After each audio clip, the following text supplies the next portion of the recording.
You're holding a rabbit in your hands. What else is there except sensory perception? Why must there be anything beyond sensory perception? Just look at the creature, look into his eyes. Let the perception be total, and you will realize what is beyond perception. But that comes as grace. So the question is, I'm not able to see the difference between this example and the philosophy of being mindful towards one's activities like eating, walking, etc. In one of your talks, you have discouraged the practice of mindfulness and mentioned that observation means am I with the beloved or not? It is observation of the inside. Please help me understand this better. I have said, Vatsala, repeatedly, that you cannot be purposelessly mindful. Consciousness is anyway very, very burdened. Man's mind is a storehouse of all kinds of stuff. Man's mind is already full. You do not want to load it with more sensory objects. So when you do look at something, when you do admit something into your mind space, there must be a strong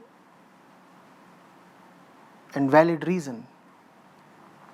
In other sense, mindfulness has to be very, very purposeful.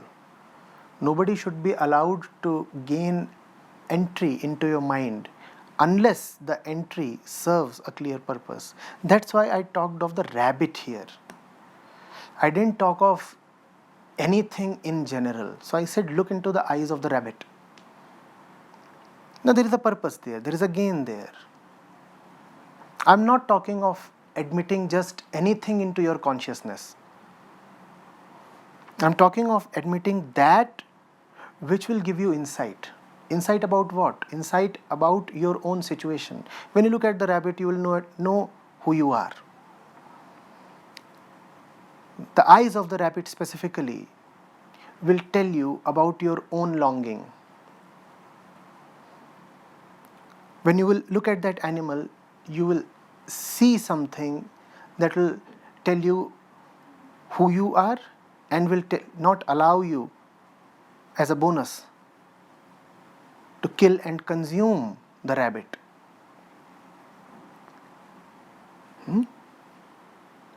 So if there is something that really benefits you with insight, then be mindful of it. Then allow it entry into your consciousness. Otherwise, just being conscious of every little trivial thing and object that is happening in you, around you, will leave you nowhere. There you actually have to be dismissive, regardless,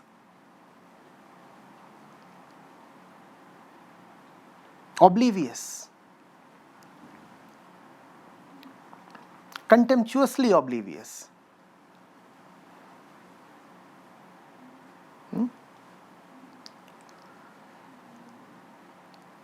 Purposeful.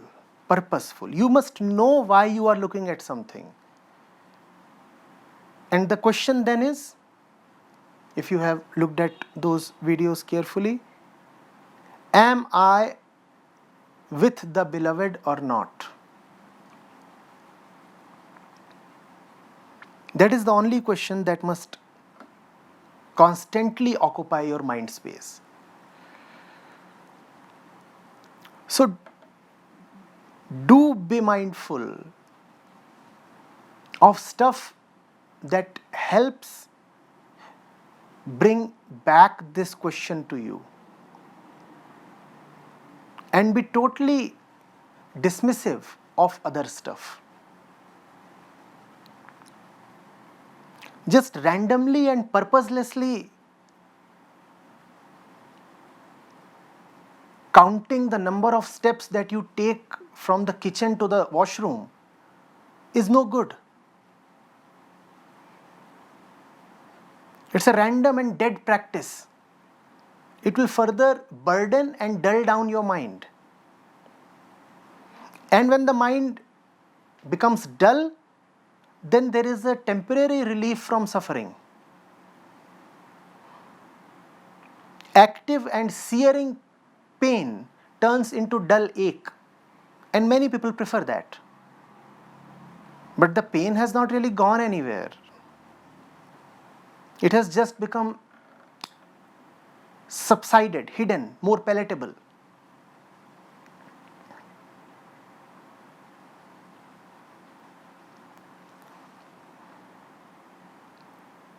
You are troubled by something, as most people most of the times are. You can occupy yourself with any random activity as a solution, and you will see that when you occupy yourself, then your troubles fade away for a moment. But is that a solution?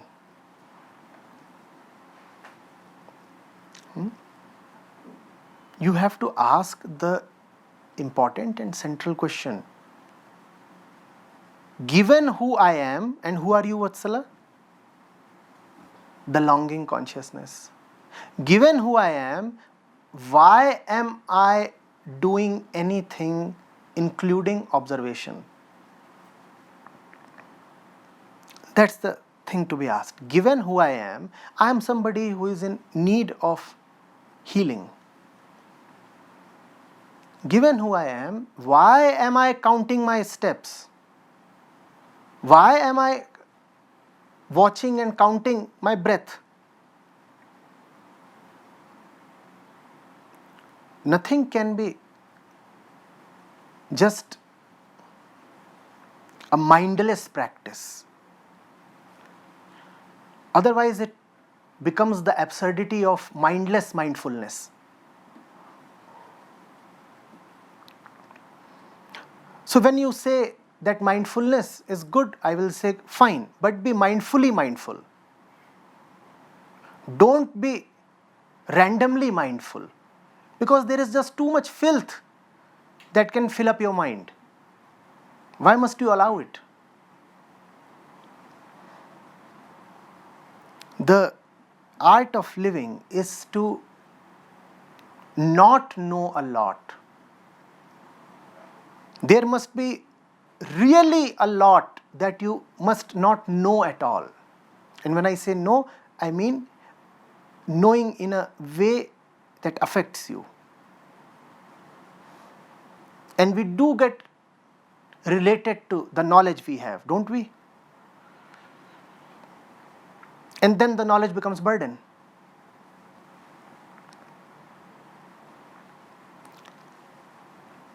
Before you count something, ask yourself, why are you counting it? Why are you counting it? If the man who is counting currency notes all the time does not ask himself, why am I counting it?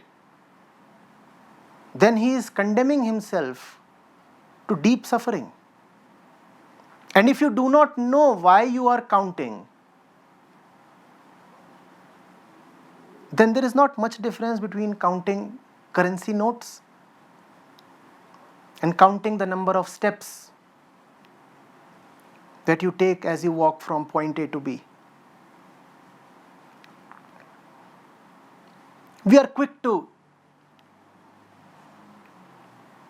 point out the fault with the man who is busy counting notes all day.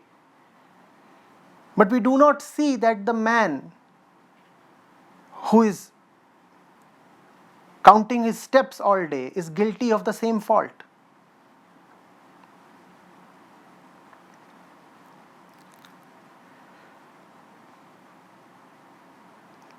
Saints have constantly pointed at this trap. They have said, be cautious. There are people who use the rosary, its beads, as a method of meditation. There are people who keep counting the number of times they have recited a particular mantra. And if you will go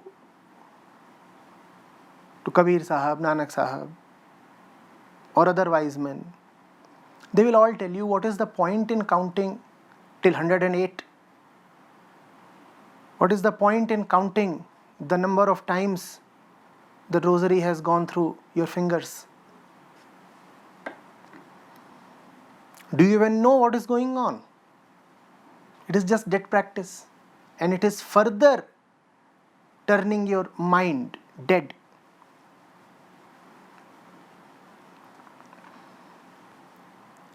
What is meant by knowing why you are doing it? Knowing why you are doing something is to answer the question, given that I am a longing consciousness, is this activity taking me there? If it is taking me there, I will count not till 108, but till 108,000. No problems. If it is not taking me there, why am I doing this silly thing?